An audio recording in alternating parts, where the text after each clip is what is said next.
London Trumpet Live Studios. Today I have a special guest. Her name is Gia George, bad girl DJ from long time. Hey, she can't.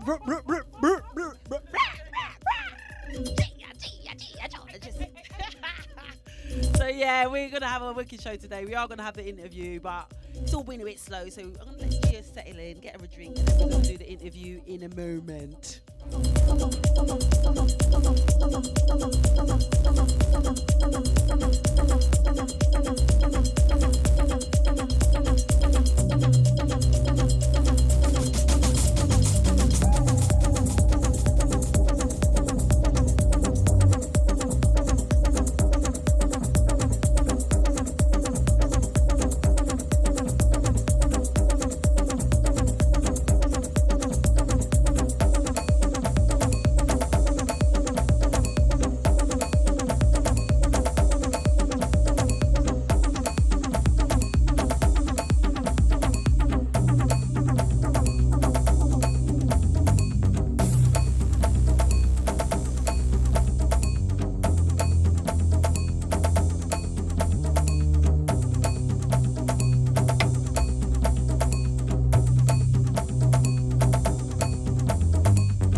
manje ngivukile bamfone bangeleme bamfetha be bantsilikisa nebasambo manje bambona bengigijime ngiyabajulukisa idlozi livume manje ngivukile eish manje ngivukile idlozi livume manje ngivukile eish manje ngivukile.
On the street, we on the cars, move faster. We in the club, spread around, you dancer. Rolling down with the rhythm, go faster. We run the thing across the way, newscaster. Well, that was a long bump that I just saw there on the screen. It's a solid. I wouldn't quite say it's solid, but you know, do we need to go a little bit louder with the mic? And today we have a new wonderful assistant. We usually have our Neville, aka Funky Smith, but he's gone on holiday. He's on his holidays, and we've got the wonderful, wonderful Sana. And I'd just like to say a big massive shout out because I've been playing so many of his tunes and they rock. So shout out Shanna. He's our lovely assistant today. And the music will probably go completely off. We could do that thing where he's got the loop in the background. Should we do that? Oh, yeah, let's do that. Well, can you, if you put it on the loop, could you do that for us, please, Hannah?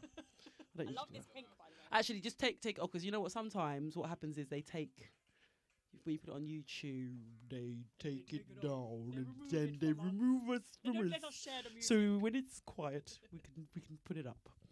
So, first I would like to welcome drum roll. I did it because I can't do it.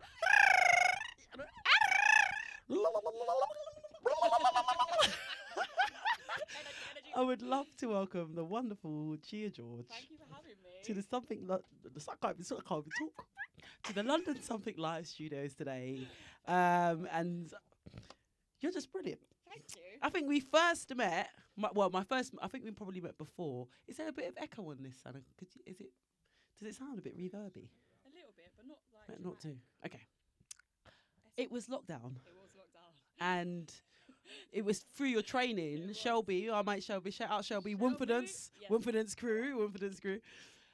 Shelby was motivating me, and then I did your workout, and it was a butt class. It was a butt class. Yeah, my bum was done. My bum was done. Yeah. I'll never forget the picture you sent me at the end of it. And you're like bent over basically on the stairway, like No, I can't no. even stand up, like absolutely dead out. You was like, it was a great class, but I'm never coming again. I was I like, couldn't walk for about a week. It's not even a joke. And I was like, no, my butt was born, not built. Yeah, well, that's something. You didn't know those muscles that you made me listen to me. I don't know what you did. So if you want to build a butt, and you want to get fit, this is the lady. But if you want to party and you want to hear some wicked tunes, this is also the lady. And that's what we're going to be speaking about today. We're going to be speaking about your DJ journey. So let's get to it. So first of all, where does the name Gia George come from? so my real name, my birth name is Georgette. And my nickname was always George for years. So that's where the second part comes from. And during like a spiritual awakening at 27, I was like, what the am I doing with my life? Like, who am I? I used to work in the city and kind of was just like fed into this like systematic career that I never really chose for myself. And I took a little time out and was like, what do I love? Who am I? And I was like, damn, I love dancing so much and I miss it. And why do I love dancing? I love music. And it led me back to this pathway. And I was like, how can I still do music now without like the instrumental skills that I had as a kid? And I was like, DJing, like, definitely. I'd learnt to like mix drum bass vinyl when I was 17, so I'd had an introduction to it and never continued it as a habit. So when I revisited it, I was like, right, okay. And then I was like, I need a character. I still wasn't really like feeling myself, and I was like, created this alter ego of Gia, and my surname is Anthony, so it was Georgette Anthony, so that was the GA. And I'd written on a bit of paper in a triangle like IGA, and I was like, oh my god, I'm just gonna bang the G, bang the I in the middle of the G and the A, and then Gia was born. And it was a character basically that I created to like almost mask myself when I was having a shit time, to like create the vision of what I wanted her to be as a DJ. And then over like 5 years, I've just like stepped into her basically and become a It's like G.I. Jane, G.I. go get it. G.I. George. G.I. George, go get it. Yeah, And you were a go-getter, and that's am you're a like go-getter. energy-wise, you're someone that likes to go get it. So you said that you started mixing vinyl at 17. Yeah, I learned. Practiced it. It was like one of them like 3-month things. I was like sleeping on someone's sofa basically, and he was doing it, and I was like, screw it, I'm gonna do it too. And I learned it, and then I was just like went traveling and was like, I'm gonna travel the world, and said I don't really fancy this right now. Okay. And then when I got back to it at 27, it was like the reminder of like a while. And I got back to it, and I was like, music had changed. Like when I first learned, drum and bass was like the thing at that time, and then it was all housey, and I was like, right, okay, I'm gonna have to switch up if I'm gonna like learn it as it is now. And then called my friend and was like, you need to teach me how to mix on the decks now. I'd never even played on them. And he started, and that was just it. I was like, yeah, sold, I'm in. So what did you learn, like when you started on like digital decks? What did you learn on? My favourite was UK Funky. I was in it for the rhythms. So the UK Funky, Black Coffee. I'd like lived in Ibiza for a season as well, and he'd just been out there a little bit like before he blew up. Like we're talking like what 5-6 years ago now. So when he was just like surfacing as like still a big DJ, but not like a global artist superstar. Like, and a lot of the music that he was playing went really well with like the UK Funky. And then my friend Fred introduced me to Soulful, and then the three of them just started to like blend together. Is that Freddie? Freddie Bad. Freddie Bad. Freddie Bad. Oh, shout out Freddie Shout Bad. out Oi, Freddie oi. Bad. Max's Kitchen. Oi, oi. Max's Kitchen, literally. But so was it Freddie involved in your training? No, not so much. He was just like, he was someone that like I partied with, and like Max Music and all them sort of people, and they was always like mega. I always, before I even thought of myself as an artist, I always would go to the parties with them, and I would love it. They would, all of their music would always get me dancing, and I was always like, what is this? Like, how do I categorize this? And he was like, it's soulful, and I was like, oh, sweet. Do you know what? I have on my own. headache. That I think I'm getting a bit better now, but when I first started, like it's almost coming up to a year now that I've been DJing. Genres do my nut. Like, you know, like where is it? What is it? Afro tech, deep house, you know, like pulling it apart. Is it funky? Is it old school? What is it? It's so hard. But and I've kind of refused to define myself, and I'm still trying to you know, I'm still not having it. I want to play what I like. But so what would you say? You started with Thunky, then where did you go? What would you say your sound is now? It's a nightmare. It's actually a nightmare trying to categorise it. Like I always say, when people say to me, like, it's kind of Afro, Latin, soulful with a little bit of amapiano, with like a dash of UK funky, and then I like scrap the whole lot, and I'm like, it's rhythms. It's anything with a good rhythm. And like I just try and like pinpoint it there. I was like, it's good, you're gonna have a good time. And then sometimes I'll bang a garage tune in there, and they're like, this is not so and so, and I'm like, oh, just let me play my. So what you're saying is you play ZERIOUS sounds, is what you say. I play ZERIOUS sounds. I play what make people dance. Do you know what I mean? Yeah, and that's what make people's hips moves. This is what I'm saying. This is what I'm saying. saying. It's about, because it depends on your mood and where you are, your mindset, like who's listening, where you're playing. Depends on where you play. But what it is the selection gets you going. Get going. It's an energy with exchange, Gia. ain't it? It's an energy exchange. It's like you put 10 people in front of me, I'm gonna play a tune, I'm gonna see their reaction. Based on their reaction is based on what I'll do next. Like it's an exchange of energy. Exactly. See where they are, where you are, and then you take off together. That's what a DJ should be. You should be an innovator and a leader in sound. So you started playing a bit of this, a bit of that. Yeah. So tell me a little bit about your journey. So you started off. How did you? Because you're doing very well. Yeah. Right now, she's doing very, very well. Oh, Gia George is doing well.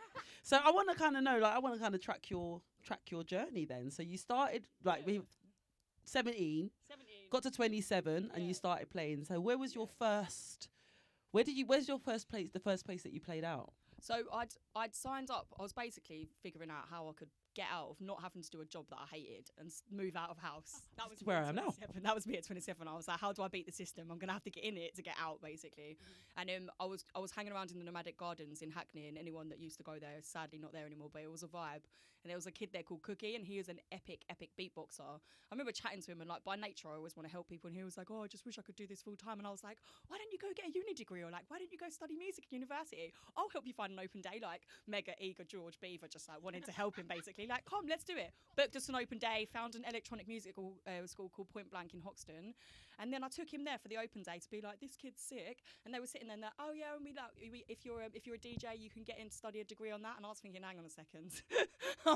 Hang on a second. I'm basically gonna apply. So I applied as a DJ, having like done about 2 mixes on like sync at that point, where I was just like, right, just get in, figure the rest out once you're there. And I sent off like a little recording of me and doing. I watched back the recording now. It's so sad. I'm like literally in my pajamas, where I'm still like in a super depressed state. I'm in my pajamas playing Back Coffee, having a little vibe up. Great times. And they was like, "Oh, you've been out of education for X." I think I left school when I was 15, so it was years. And they were like, "Can you do us a test essay to make sure you can like academically write?" And I was like, "Well, yeah, what do you want me to write about?" And they were like, "Can you pick a song where the instruments and the title of the song have correlation?" And I was like, straight up, easy. Moose T, horny. Saxophones, horny. Done. Job done. And I was like, well, hold on, give me 10 minutes to think about that question. She's like, "Yeah, I know it all." So you just sent off my essay, and this was in like the July of, what was it, summer, I don't know, 2017, 2018, can't remember which one. And then they were like, "Yeah, approved." And I was like, sweet, I'm gonna go to Ibiza for 2 months, come back to England, and then move out with my student loan. And I studied production and electronic performance for 4 years. Graduated last year. I mean, that's kind of the way to do it. So you basically culminated everything. You were working in the city. Yeah. You needed to shake your life up. Yeah. You were living in a box, and you said, "No, I'm not having this." And you broke out of the box. Yeah. I don't do boxes. G.I. George. Broke out of the box, and you managed to turn your hobby and your passion into an actual career. You went and got your degree, and you went and studied music, and now you finished. When last year, you say? Yeah, graduated last year. It was all a bit like delayed due to like life situations at the time. Used my student loan to pay for like my PT course, my massage course, my therapy NLP. I went in hard. I was like, you know what, I'm not getting caught up in that stuff again. I was like, I've got about 4 blankets of security, so if I fall, I'm like, okay, what's the worst thing I could do in life right now? And that's be a PT, which I also love. So yeah, and it's always about having different revenue streams. Like people do get on me, and that you doing so much, you do this and you do that, but I got options, isn't it? Like, you know what I mean? It makes you happy, right? It must make you happy. Like for me, like I can't just do one thing all the time. I get so bored. It's lots of stimulation. So the DJing. So where have you played then? Because I see you popping up here and there. And how did that run with your course? Like, so did you start playing out professionally as part of the course, or how did it go? I'm such a jump out of a plane person. Like I'd been there about a week, and like bearing in this mind, I'd applied, got in, and then not practiced at all because I was in Ibiza. I was like, I think I played like one like really chill set for like some like after party session like 8 a.m. It was great. And then I was at uni, and they send you out things. There was like, oh, apply to come play for like Mixmag at their lab and stuff like that. And I was like, yeah, all right, go on. Oh. So that was actually my first ever out and about gig. At this point, for Mixmag. Yeah, for Mixmag. I know. It was actually sick. Oh, like it's online somewhere. Don't find it. Yeah, I'm gonna find it. I'm gonna play it. It's on YouTube. So at this point, I was still mixing with the crossfaders. that was actually where I was at skill wise. I was still like, before I'd like even put the tune in the hole, I was like swapping the crossfaders out to like put the tune in. Yeah, like that was like my way of mixing and blending at the time, which is so ridiculous when I think back. But It's funny how quickly you develop. yeah, I learned pretty quick. Like on the spot, someone come over to me, they was, why does it keep going quiet? And I was like, I don't know. And they was watching me, they was like, you're doing it at the crossfaders. And I was like, oh right, okay, I get that now. And now I'm like, oh right, you just leave it up and like. Well, you never did that again, did you? Never did that again, mate. Both of them are bang up now. Like, and I lie, they both go up, but like one comes down slowly. Do you know what I mean? It's not like swippy swappy anymore. Like, And I think because when I first started, I didn't use the filter or anything like that. And there's so many different things that you learn. And like, you know, just little. I'm gonna be eyeing up your hands when she's on. Mix mag, yeah, come on. But that's the thing, it's like watching other people do it, and like we shouldn't have this thing of like, if you're watching someone like that was sick, how'd you do it? It's like share it, like, do you know what I mean? No one, it's like what that famous quote, I can't remember, I'm not gonna quote it well, but when they say like you can get given the recipe but the sauce ain't never gonna taste the same. It's like share the I like that I one. can tell you everything about me and you're gonna take what you want and onboard it how you want, and you'll share with me and I can take it on board, and like we all make our own recipes in life, so like share the ingredients, do you know what I mean? Like make your sauce yourself. I love that. That's an excellent attitude to have that. I've been blessed as well that I've been surrounded by so many like amazing musicians that have forgiven me. Like my friends Crowley and Chaka both loaded me up at the start with like 20-30 tunes to like start building my library from sounds I actually liked. I was like, how do I find the music that I like? I know what I love, but I don't know where to find it. That's another thing as well, and I've been quite lucky. Like lots of my friends have given me, the first person I started playing with, shout out Just Me, he gave me a whole load, and it was like some of it, I'd say 30% of it I liked, and the others I didn't. But now, even when I go back to some of those tunes now, I'm like, what are you talking about? And I'm a tune. Like, so I'm like, can I have some tunes, please? Like, I'm hungry for it. Like, what, you got tunes? Yeah. Like, send them over this way. Yeah, we transfer. Yeah. No, but literally, like, even my friend AW, he plays for a project. I don't know if that's radio, like wars, whatever. Can I say yeah? He plays for Project London. He's a J. And he gave me like he gave me the most amount of tunes, and like not all of it was to my flavour, but some of the bangers he sent me, some of them I'm actually going to play one and say one of the minimal bangers I still play out. He gave me that like years and years ago. He actually retaught me vinyl as well when I was like 28. So yeah, I've had people have made my journey what it is without my friends and people around me that have like been aligned with me for years without even me knowing that it was music. Being surrounded by musicians has like led me to where I am now. Without my friends, I wouldn't even be here. And it is about the network and people and energies and auras and you know, and where you are. And you say you learnt to play properly on vinyl now, yeah. So you can do. Can you? Is it the same level? Like it's not the same level. Like I could like beat match on it, and like obviously with the digital decks you have the loop button, and that's one of my favourites because it gives me time for the blend. I enjoy the blend process. Whereas the vinyl is like, unless you're playing really long tunes, which not all my songs need to be or are, it's not the same. But I felt like I owed it to myself and owed it to like the history of DJing to be able to actually have it as a skill. Even though I would never play vinyl out, I would never sell myself as a vinyl DJ. Like in lockdown, I lived with a guy called Julian. He was like really into his techno and he was into his vinyl, and just playing with him just so I had it as a skill. And like sometimes I'd go a bit off course, and I remember once he had loads of friends over, like all Italians, and I was just randomly throwing acapellas into his techno, and I did like Edwin Collins, A Girl Like You, into like this techno banger, and just like messing around with it. But yeah, I felt like I owed it. It's crazy because I've started DJing and it's starting to take off now, and my brother and all of my brothers DJ for years, and we went round there the other day, and he's like, right, we're gonna have a mix. I'm like, yeah, let's have a mix, let's do it. And he's like, right, you got the vinyl out. I was like, no, not on that. And I couldn't even. I tried, and I was like, you know what, that. It's a different ball game.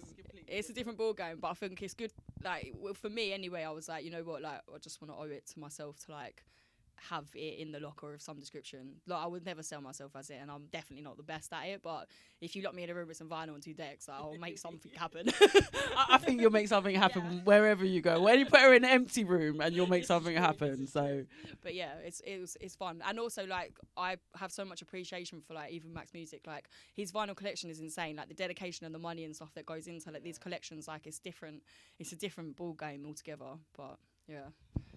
Okay, so tell me a bit about some of the places that you've played then. Oh, it's been funny. Like I got booked by Mr. A to play Golden Bee like 2 years ago, and he was a proper champion of me, despite never really have seen me play, but seeing me once or twice and being like, "You're good," and I was like, "Thanks." And then I have this theory in life that whenever you want to level up, you need to like act what you want. So I was like, right, I want to be a DJ. What am I doing on Friday nights? I'm out for dinner. I'm doing this. I'm doing that. That's not what DJs do on a Friday night, is it? They're at work. Yeah. So I went through that whole 2-3 months of basically like staying in on Friday nights. And my theory was that if I had space in my life, the universe would fill the space with what I want. And so I had a couple of really boring Friday nights in where I'd just be mixing on my own. And then eventually I started, I got a phone call from a lady that books the W at Leicester Square, and she was like, it was like 6 o'clock on a Friday. She was like, can you cover someone tonight? Like, it starts in an hour. Like, and I was like, yeah, as it goes, I'm free, because I've left loads of space in my life. And I started covering for her there, and then she let me have a residency. I've been there for like a year and a half now, which is a vibe.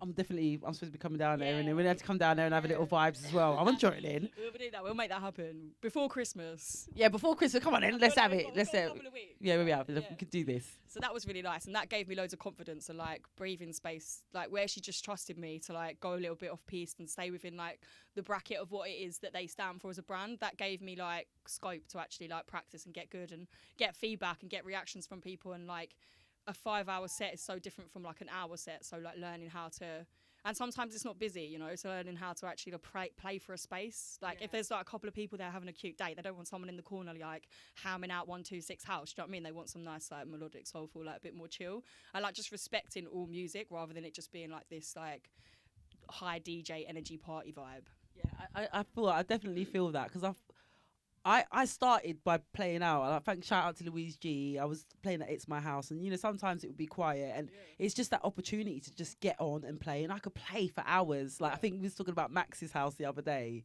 Me and Shen were on the. I don't know.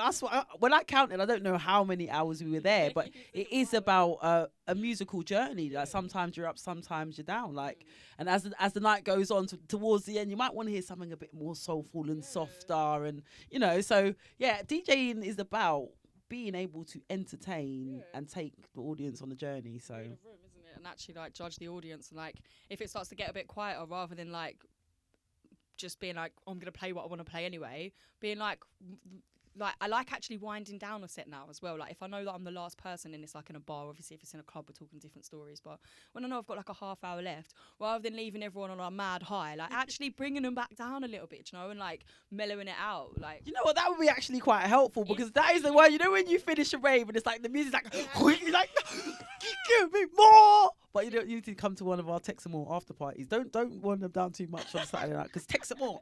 But yeah, like, you know, that is it's actually a skill. Yeah, like, you know, we're here, we've done all of that, hype time, it's time to go home, just chill them out, and everyone leaves on a nice mellow vibe. Like playing, like, not even that, but playing some like nice garage, do you know what I mean? A little bit more mellow, a little bit more groovy, like a little bit of minimal, and then like I love the minimal. I finished on like Groove Armada or something, so it's like a banger, but like not like gonna leave you like charged, you know, like send you home and like you have a nice night.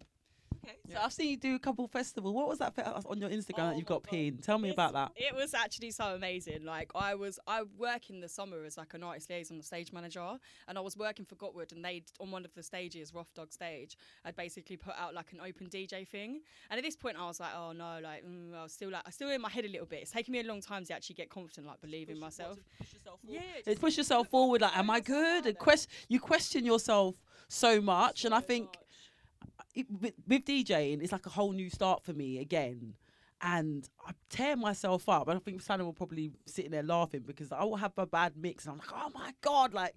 But now I'm starting to actually believe, you know what, I can do this. People believe in me. People like my sound. Like own it. Like don't be like, oh shit, and just change everything dramatic. Be like, okay, cool. Like it's a little bit out. I'm gonna just move this jog wheel back in, and then everything's alright again. You know, and it's like it's not the end of the world. Yeah, don't panic and just slam everything, and then everyone's like.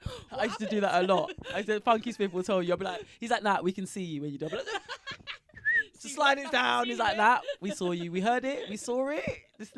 Just own it, okay, honey? It's so true. Yeah, so I was getting in my head a little bit. My friend Ailish was like, I'm gonna do it, and I was like, well, if she's doing it, I'm definitely gonna do it. And we both got like a slot in this thing, and this stage like I've been pretty empty for like most of the day. And I jumped on and I was like, I'm just going to absolutely hammer this and just see what happens. And we had half-hour slot each, and we'd agreed to play that the last song together. So I did half an hour, and I swear down, like 15 minutes in, the whole stage was just filling up. And I was like, this is go get it.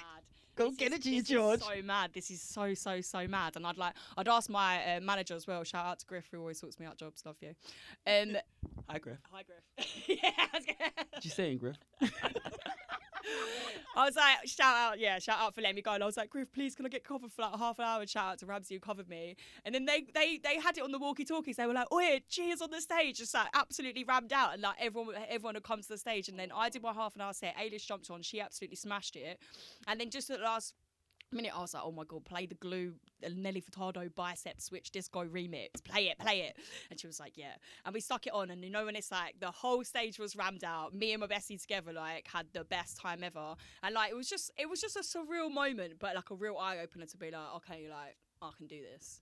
It gave me the taste for being like, I'm ready to move away, like, from the bars a little bit and have a little bit of focus next summer to like get more festivals, get more clubs, and like, yeah, like I've moved to it as a career and like focused on the money, and again like making that shift back again from like removing some of the money a little bit and focusing on what you actually want and like realigning again. But yeah, that was a big moment for me. It was crazy. Okay, well, congratulations, you. And it's like living those moments, it just makes a difference. And following your intuition and believing in yourself.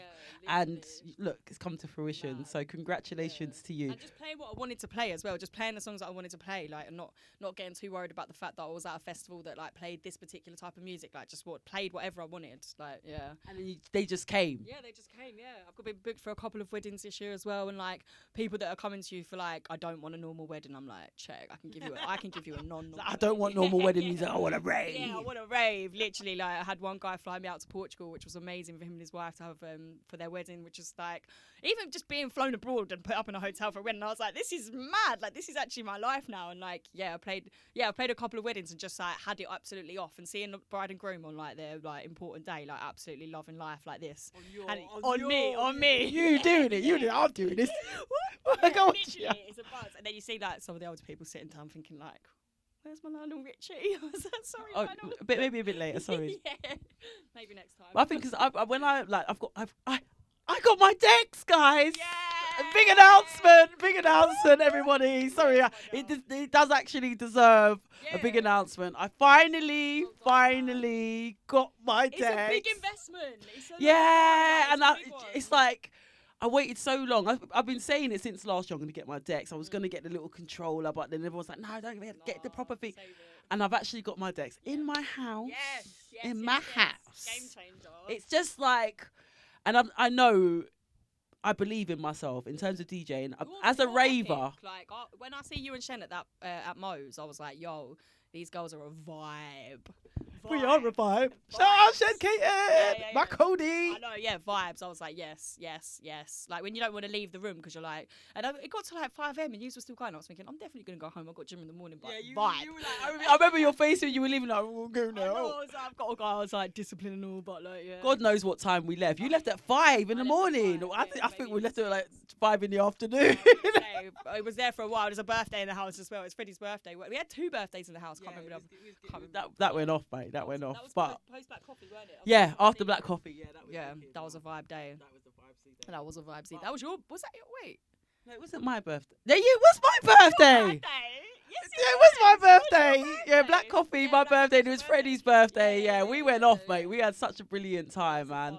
And it's like, I just feel it frees me. But having my own decks now, even though I'm probably overthinking it, like I've got them home and I'm like, right, it's gonna go off. And then I've gotten them and I'm like, I think because I want to get on them and I'm trying to find time. I just can't wait to get that time where, you know, when I get in and I step off and I just get in the zone. Having the energy and the time. Do it like as well. Like sometimes I get in, I'm like, definitely gonna do a mix tonight, and I get home and I'm like, meh. Exactly that. Mix my cheese in with my pasta, and that's about all that's getting mixed. Literally, I'm like, funny, mate. So it's an achievement. Congratulations. That's proper exciting. Yeah, it really is. I'm really super excited, and I love them. I just keep looking at them like, hi. They look so sexy when you first lay them out, don't you? Like, oh, I've got, I don't know. It's like I want to leave them out, but then my son's looking at me like, Mum, you really gonna leave those there? And I'm like, no, I'm not, because dust anyway. Dust, because my babies, they don't want dust on my babies. I've got to get a nice case for it, but anyway. Yeah. But so, what does the future hold for Gia George then? Oh man, it's a hard one, right? Because okay, let's be real. The vision that I see is like I wanna be DJing globally. I wanna be DJing at festivals. I wanna be hitting Ibiza, Barcelona, Lisbon, these places, and just like getting to do what I love. And then alongside that, like my coaching will always be something that I actively do. Like I like having the balance of music and fitness. One, it keeps me sane, and two, like I like having a purpose and serving other people. Like it really fulfills me. So like navigating them two things, and then I've got a little brand being built at the moment and doing some like activewear and maybe a little something else. But She don't mess about. She don't mess about. It's like I love your energy. I love your vibe. Thank Keep you. believing in yourself, and I have to commend you for shaking yourself, because you know, like in life sometimes we find ourselves in position, and you kind of do the things that you think that you should do. It's like, I think with me, I had my family, and I was like, you know, I went and I did my teaching, and you know, like you walk down that path, but then you feel that fire inside you, and you're somebody like me who's just said, you know what, actually this isn't what I want. I have to take steps and believe in myself. You done it. Look where you are. Look where you're going. You gotta And be it's willing to let go, innit? Like that was the hard part. Is I had all this like security and stability, like in this job, and like lived in this like all of this stuff, and I was like, this literally means nothing if I'm not happy, and if I don't do it now, why I've got no big responsibilities, like it's not gonna happen. Do you know what I mean? It's you got to be willing to let go. That's one thing I would say. Like you have to be willing to let go, make sacrifices, and you will get it. But go get it. go get Because it. I've been humming. I've been like, what am I gonna say when she's on the mic? And it dance around my kitchen. Gia George, go get it, Gia. Yeah. You say what? Gia George. We're idiots. Okay, we're gonna stop. Let's go. Right, so we are gonna head over to the decks in a second, and we're gonna give us 5 tracks. What 5 tracks did you choose Oh my god, I knew you was gonna do this. I was hoping you was gonna ask me that question after. after the 5 tracks? Yeah. What do you mean? What do you mean after? Well, because like. Well, why don't we go over to the decks, Yeah. and then we can talk while you play, Yeah, and you yeah, can that's give me a good. little bit, But a little bit I've of got that. many strengths, but one of my strengths isn't prioritization. So me nickling it down to 5. I'm more of a, Okay. I've got 10, and I'll decide. In the Okay, moment. she's gonna. Do you know what I mean? All right. Well, We'll let's figure it out. let's go. Let's go. Let's head over to the decks. Yeah, 5. When you said 5, I was thinking, what? I actually have to pick them in advance.